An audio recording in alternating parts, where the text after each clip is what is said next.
A couple of the questions. Someone said, what's the best way to start your journey to get a black belt? That's an interesting question. How do you answer that? Do your first class, right? Find an academy that's got a good reputation and go there every day for 7 years and you'll be a black belt. Good point. How long? 7 years? Took me 7. 7. That's pretty fast, right? Yeah, pretty quick. Photo says, Ross, how has BJJ changed in the last 10 years? It's become far more systematic and training techniques, and so I guess like the DDS guys out there have been like the last major, the push with the leg locks and how their systematic approach to actually competing. Okay, all right. And last question, Joshua says, I'm 20 years old, 3-stripe white belt in the UK under Valimir. I know Valimir. He knows Valimir. What should I do to prep for blue belt? And by the way, people don't know, you start off as a white belt, usually, so then it goes blue, purple, brown, black. Again, Ross got his black in 7 years. Some people take 10 years. A blue belt, if you're training very consistently, should take? Anywhere between a year, 2 years, 3 years.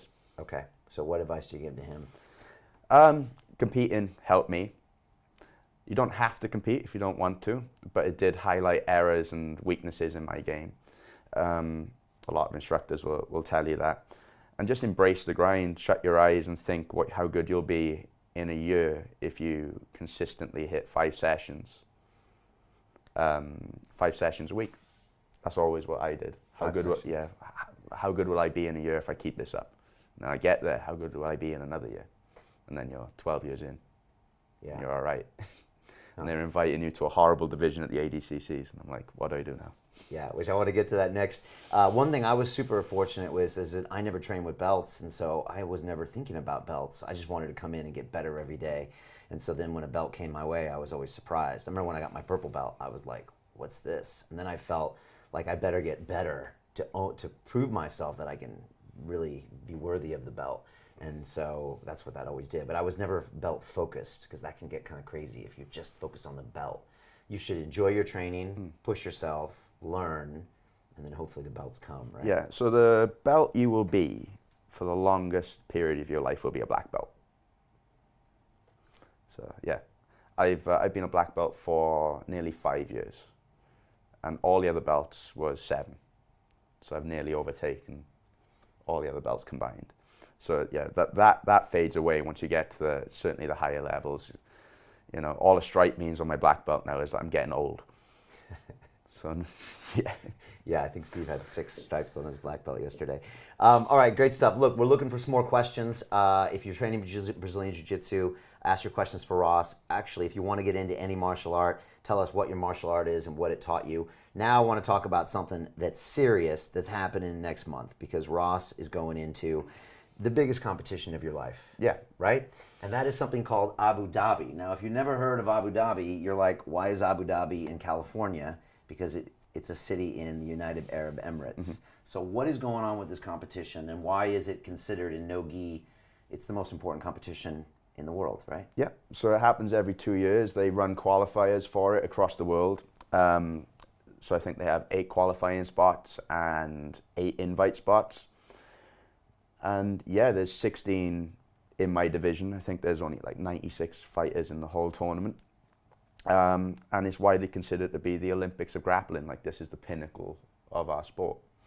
And this is the poster for it. So you got Gordon Ryan, Andre Galvao, who's the current absolute champion, super fight champion. You got Felipe Pena there on the left. These guys are, yeah, top dogs within grappling. Right, and this all started because there was a sheikh in Abu Dhabi who was a real fan of jiu-jitsu and started this competition like 20 years ago? Something like that. In Abu Dhabi, yeah. And they used to fly there to the Arab Emirates and compete, and he was just someone that funded the sport, which back in the day, I mean, people were just happy that anybody was going to do that. And then it ended up moving to the States, and this has been in California for a little while? No, it moves around. So I think the last time it was in Sweden, before that it was Beijing, before that was Nottingham. A good friend of mine, Daniel Strauss, is another guy to have won the qualifiers, the European qualifiers. Got an all expenses paid trip to Nottingham, unfortunately, when he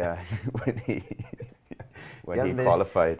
If you haven't been to the UK, it's kind of in the north, and there's some things going on up there, but not always a lot going on. No, I'm going to LA, so I'm not complaining. Right, and so these are some of the people featured. This is Gordon Ryan, pretty famous, kind of heavyweight jiu-jitsu fighter, no gi, who fights out of Renzo Gracie's in New York. And one of my good friends in New York City actually trained at Renzo's back in the day in the 90s. And I trained there in 2002 with John Danaher, who's one of Renzo's first black belts, along with, I think, Matt Serra, who fought for the UFC. And just, really high-level guys. It's called the Blue Basement there. You'll see a lot of what they do. And his brother is Nicky Ryan. Yep, was in my division. And if you see the next slide here, this is Ross's division, and you can see his face there. These are the 16 guys in your division. Where are you here? Bottom there, to the left. Oh, there's you. Okay, nice picture. That's all right. What weight class is this? This is under 77 kilograms. Okay, and what do you weigh right now? About 78, 79. So a small cut, but not very big cut. Okay, gotcha. And who are we looking at here? They look like a bunch of savages. Yeah, so you got JT Torres at the top, was the previous winner. That's the top left. Okay. Lucas Apri was in the final with him, who's the next one along.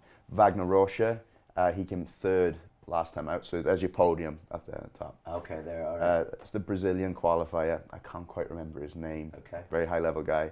Renato Canuto, I think, who's ranked #1 in the world, and that's on the left there currently. Okay. Edward Najmi, known for his flying triangles, excellent grappler. Dante De Leon, Oliver Tarza, John Coombs down there, DJ Jackson, Vinicius Celcino, Jonathan Satava, who fights out Marcelo Garcia Academy.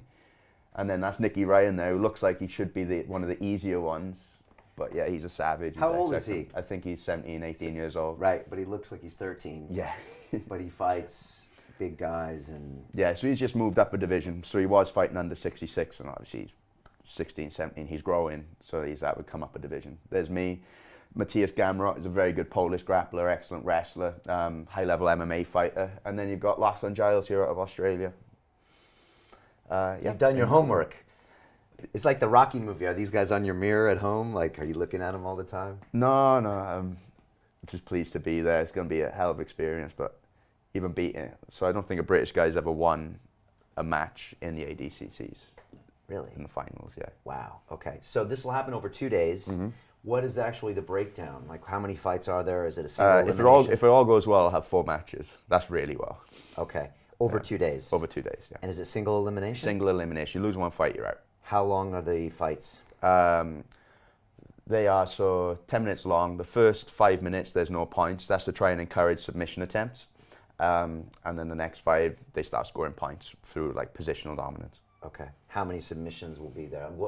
How many matches will end by submission at Abu Dhabi, would you say? Half of them? Quarter of them? Oh, I don't know. It all depends, really. Everyone here is such a high level, so maybe the submission rate isn't what you'd normally see in another tournament, because all these guys know how to defend their bodies, Right. So this is elite level stuff. This is crazy, yeah. And you qualified this by winning the Abu Dhabi European qualifier last year. Yes, I did. And that's been on your Instagram thing, Abu Dhabi European champion. Yeah. Right. So that's the biggest tournament I've won so far in my career. Okay. I'm just excited you're going to be sporting the London Real logo going in there on these fights, man. I'm just excited. Yeah, I'm looking forward to having that. I've never been so excited about an Abu Dhabi tournament, but now I am. Tell people how do you prepare your mind when you go into a tournament like this? Because there's a lot of people there. There's a lot going on. Mm. How do you stay focused? How do you not get intimidated, distracted, all of that stuff?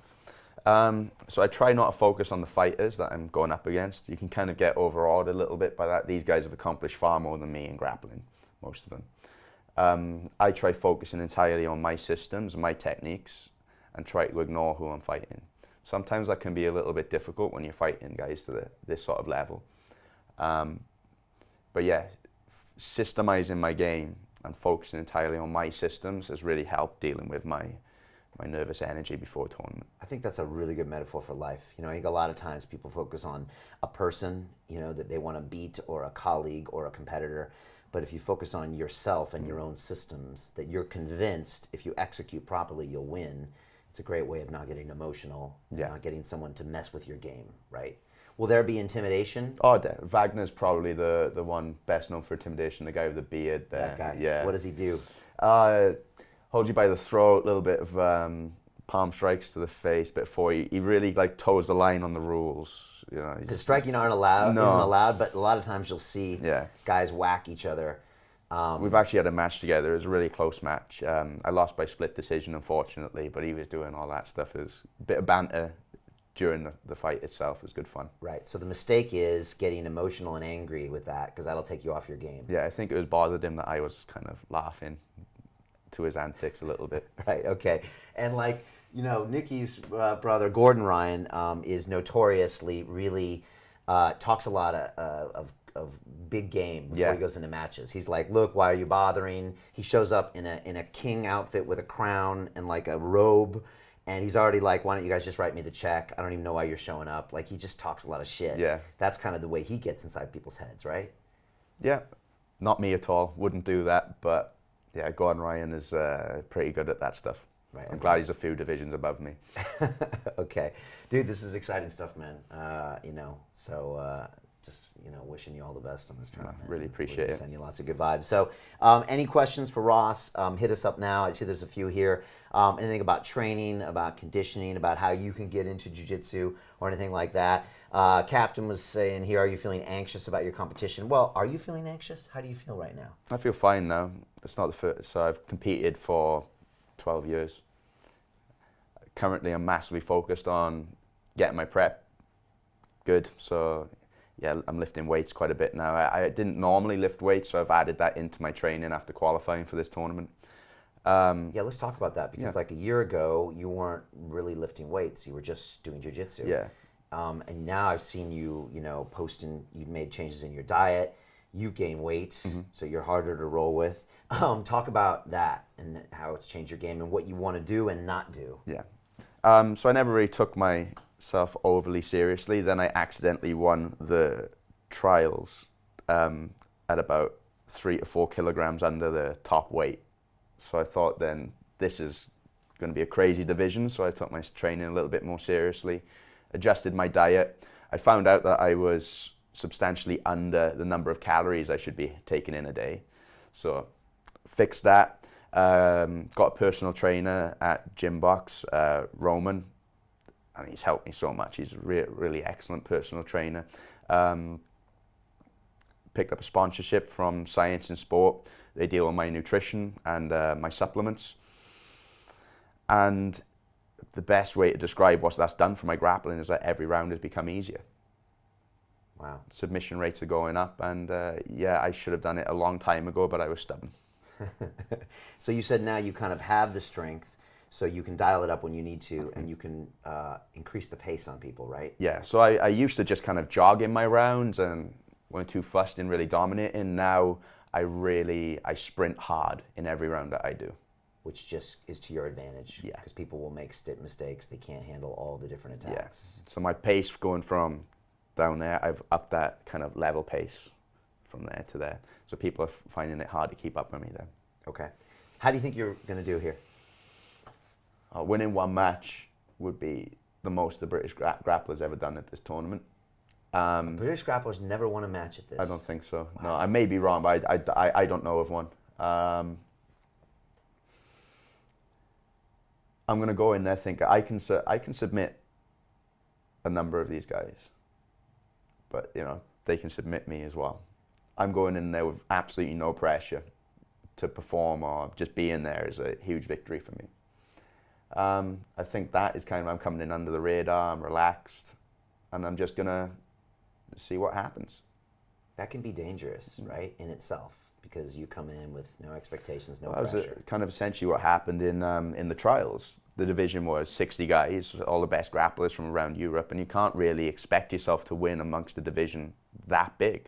So I went in really relaxed, really calm, trusted my techniques, and executed it.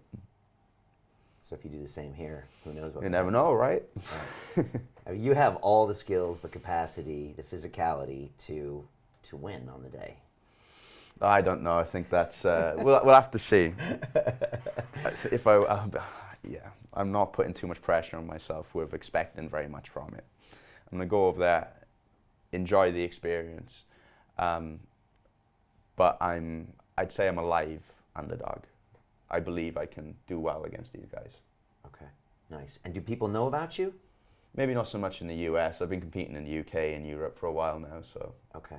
All right. It'd be interesting to see how that all goes. Yeah, it's exciting. Yeah, cool. All right. Dude, I'm super excited. So any last questions for Ross here, or any questions about jiu-jitsu?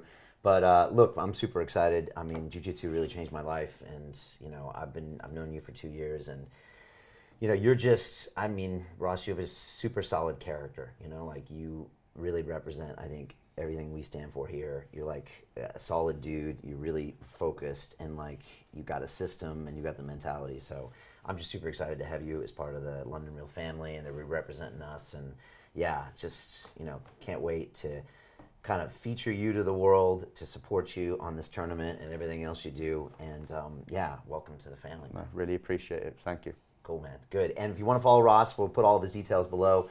Also, if you want to leave any comments for him after this, it's at Ross Nichols with 2 L's, yes. BJJ on Instagram. Follow him, send him some messages, and we're all going to be sending him massive support on 28th and 29th of September, and following you. No pressure. Yeah, looking forward just to get more people also interested in this great sport. Yes. It's just tons of fun. So let me just say, last question from Uncle Chop. What's the one submission you would love to nail against the best? Maybe you can't even divulge this. Probably that one you saw there. I love my prone arm bars, telephone arm bars, violin arm bars, where it's got a whole bunch of names. So yeah, people are approaching me as a leg locker now, so that's getting me more submissions across the upper body. Right, because you're mixing it up. Yeah. Last question, will it be an Olympic sport one day, Brazilian Jiu-Jitsu? I don't know. There's a lot of politics involved with that, and certain things that the sport does need to change. Yeah, so we'll have to see. Yeah, the thing is, I don't think it needs to be an Olympic sport for it to be a great sport. No. Sometimes, if you've even looked in the past, making something an Olympic sport can sometimes water down the sport itself. We've seen that sometimes in Taekwondo and things like that, where it just becomes a point system. And I think what's really nice to be seen happen in Jiu-Jitsu now, especially no-gi Jiu-Jitsu, is it going into this kind of sport where it's exciting, it's pro-submission, and people are paying money to see fighters like you, and it can be a real career for you, as opposed to just something that used to be maybe nuanced and slow. And yeah, it's certainly getting a lot easier to make money out of this sport now, particularly over the last 5 years. You got things like Kasai, Polaris, all these professional, Fight to Win as well, professional shows that are paying fighters to compete, and that are able to build their brand off the back of that. Yeah, it's incredible. All right, man, I'm super excited. Thanks for coming on. And like I said, follow Ross, and we'll all be supporting you in this whole adventure. Yeah. Great. Cool. Thank Thanks, you very man. much. Appreciate it. Cool. See you next week on Real Deal. Bye. At London Real, we believe that individual transformation can change the world. Join us and start your journey today.